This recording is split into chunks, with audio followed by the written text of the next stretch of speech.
Hey, welcome back to the New Hampshire Business Show. I'm here today with Cameron in Ironheart Gateway to Success.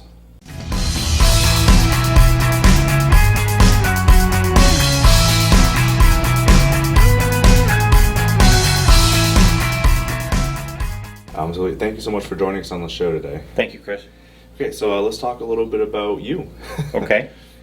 I'm Cameron Ford, and I'm one of the founders for Ironheart Gateways to Success. I have a background in employment and training for people with barriers to employment, and I've been doing this for about 26 years now, many different populations that I've worked with. I'm also a veteran. I served during, I'm a Vietnam era veteran. I did not serve in combat but I did serve during the end of Vietnam. After I got out, I went on to do work as a mechanic. I worked in construction field, and then I had the opportunity to start working with people with disabilities around employment and helping people find jobs. One of the things that I think is one of the most critical things that people can learn to do is to find a job. I think a job is the best social program there is, because it's a part of our society that's people value work. Most people spend most of their life at work, as you know, besides their families, that's what they're at work. And so it's an important piece of society, and I think it's important to learn to do that correctly, learn how to work, learn how to do what the employer needs. And so I've worked for many years in it, and within the last year, with my business partner Rick Godfrey, who was Sergeant Rick Godfrey, was a Marine, is a Marine. He and I got together after his 2 tours in Iraq, and he incidentally was a student of mine in one of the programs that I ran. And Rick, after he was discharged, he struggled with issues trying to get help with the VA and things like that, and we discussed a lot of those issues and thought that we could help. We could help by helping other veterans who are coming back, and actually older veterans who struggle with finding employment and finding sustainable living wage employment. And so we thought that we could come up with a method by which they could have a place to come to every day if they want, and we'd put them to work on a volunteer basis. They could help here run the organization. We could teach them how to help others, other people with disabilities find jobs while they're on their path to education and employment in a career path. So we've been doing this for about a year now. I'm working with about 18 people right now. Some are veterans, some are homeless individuals who are struggling to get back into housing and get their lives back. We've worked with men and women coming out of the prison system, and we try to just help people learn about what they want to do for their careers, get them into those careers, not just jobs. We talk about career ladder jobs, so that people can start earning a livable wage. You know. So, and here we are. We're almost a year into it, and I'm proud of what we've done. We've helped a lot of people already. We struggle significantly with funding, but you know, we believe in the mission, the mission of creating a sustainable, adaptable organization that adapts to the needs of every single individual that we serve. Yeah. So. Okay, I know we talked a little bit before the video started rolling, and something that I really liked that you said was it's not just getting the job once, it's 100 times if you have to. It's right. You're there for the long haul, and I think that's really important for the veteran community. Well, I think as it says on our poster, you know, the relentless persistence towards achievement. When Rick and I developed our mission, when we developed the name Ironheart, the whole idea was to never ever give up on anyone. So if someone falls 100 times, we pick them up 101 and help them get back to another job. Figure out what we can do to make it better the next time. Figure out what the issues are. Work with that individual, and just as important is working with the employer, so that the employer understands the needs. And we've had tremendous reception from employers who are willing to work with us and who want to hire veterans, and they want it to be successful. And so by us being able to provide the support to both the individual and the employer, that's key to it. That's the key to helping creating the opportunity for more success.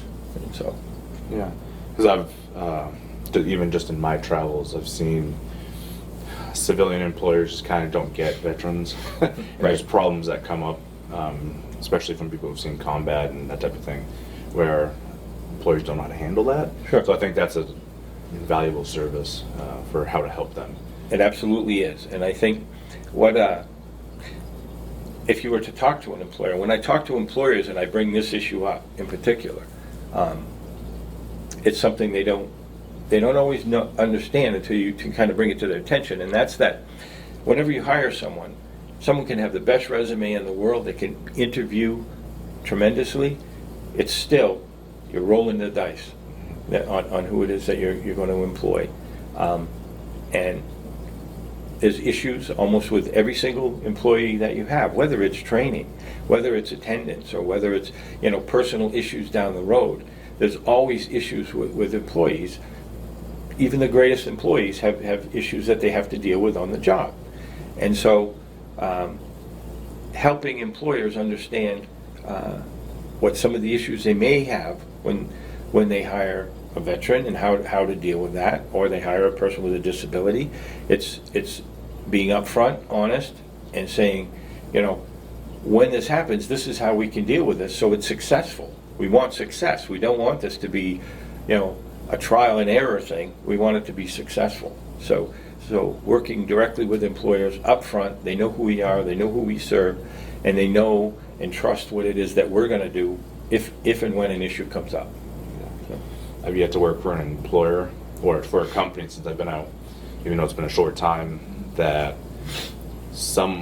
one or multiple of the employees bring up the fact that they don't trust me, or they make jokes about the fact that, he could go off at any moment.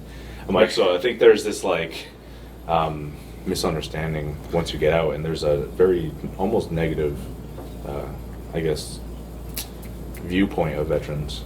Right. And isn't that amazing that when you, on a day-to-day basis, when you see a veteran in a uniform, today people go up, shake their hand, and say thank you for your service. Mm-hmm. But maybe they won't hire them. Yeah. Or, which is tremendously different from back in the 60s and 70s when veterans were coming home and, they weren't getting welcome so much. Yeah. So, but here there still is a sort of a stigma that's carried with it, and you do see that. Geez, what's going to happen? What happens if they do this? Well, my question is, what happens if that person that you hired, that you don't really know, only by what they have on paper? So, you don't know. And what you have when you have an organization like Ironheart behind someone, a veteran, is that you have a resource. You have a resource to call as an employer and say, hey, I noticed this. I noticed that, this person that we hired is, they're not showing up on time. It's been, 4 times in the last month they've been late. What can we do? Can we find out about it? Yeah, there is, and that's us checking in with that person and saying what's going on that that this is occurring. And it's sort of an intermediary thing. Yeah. And whereas if they hire a person off the street, chances are they'll get a warning letter. It's the first time, second time, boom, they're fired. We can help create a situation where they can be more successful by addressing those issues immediately, quickly, and get it on the table. And when the employer sees that there's follow through, and an effort by the employee and by Ironheart to make things right, they're gonna trust you. They're gonna say, okay, this is a resource for me, for my future employees too. Yeah. Okay. Yeah, that's. I love this this idea and this company. That's why I want to have you guys on so badly. You also okay. So I'm just kind of picking apart things we talked about a little beforehand, and you'd mentioned. I'm not going to rag on the VA or anything, but there is a sizable period of time after you call them that they respond back to you. Right. So with you guys, it isn't like that. Right. So one of the things, another piece of what Rick and I said when we designed this model is that there are so many organizations that just through the way their system is set up, you call, you make an appointment, and that appointment could be, a week, 2 weeks, a month away. We've said, whenever someone calls, we want to respond within 24 hours. Even to the point where if someone calls, and for instance, we get calls from the Homeless Resource Center down the street. If someone calls us, we talk to them on the phone, and they say, we'd like to set up an appointment. And if I'm here at the moment, I'll say, how about right now? And they're shocked by that, number one, but they do. They come down and they appreciate that, because that's the point in time. And a point in time is something that's so critical to so many people. When they call you, that means they've thought about it, they're ready to make a move, whether to make an improvement in their lives. And that improvement is a job, because a job's going to put money in their pocket, it's going to give them self-esteem for doing something, and it's going to help them create self-sufficiency. So we want to capitalize on that particular moment to say, we're here now. We hear you, you're ready now, we're ready now. Come see us, we're going to help you get on that track. And that's what we do. So that's part of our mission, is to make sure that we respond within 24 hours. We make a face-to-face meeting with that person. Wow. So That's awesome. Helping a veteran one-on-one get into a job is one of the best things we can do. There's some incredible organizations providing wonderful support, whether it's housing, whether it's substance abuse issues, whether it's mental health issues. There's some tremendous people doing tremendous work. But after all that work, if you don't have a sustainable job to pay for the rest of your life, things that you have to do, you can fall right back. And so for us, the outcome is a job. Okay. So we can we'd look for support. We look for businesses who want to hire. We look for businesses who want to help us financially, because we're a shoestring business. We don't need a lot of money as an organization to run. The money goes right into the organization so that we can be on the pavement, talking to businesses, going with veterans and the other people we work with, and helping them get into jobs. That's where the money goes, right there. Okay. So we've talked a little bit about fundraising and like that. So where we're looking to go in the future, as far as where is Ironheart heading? Mm-hmm. Well, ultimately, I'd love to be in several different communities. We already serve people in Concord and Manchester, and Laconia. We've served one person up there so far, and we'd love to be statewide.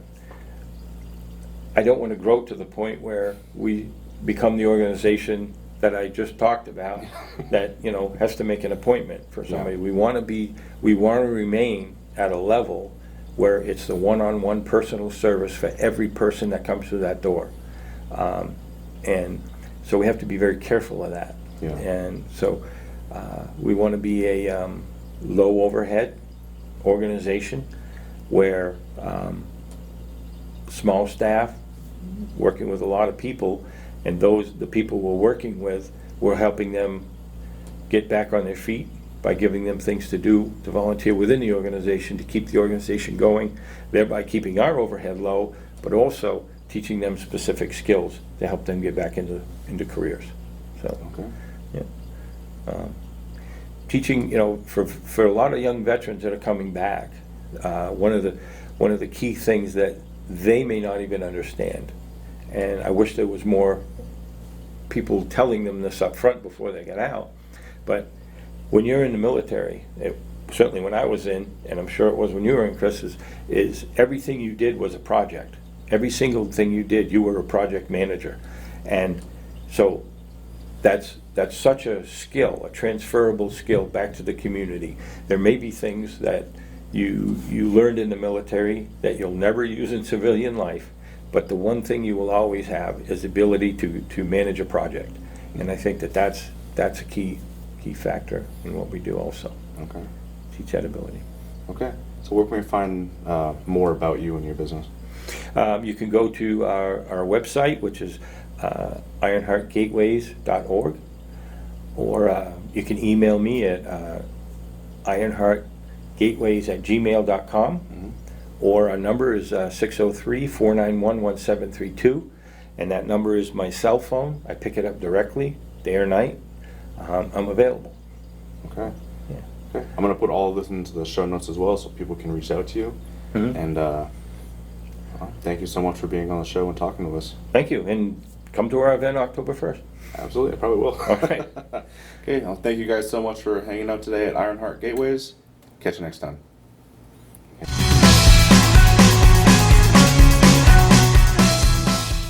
That's awesome.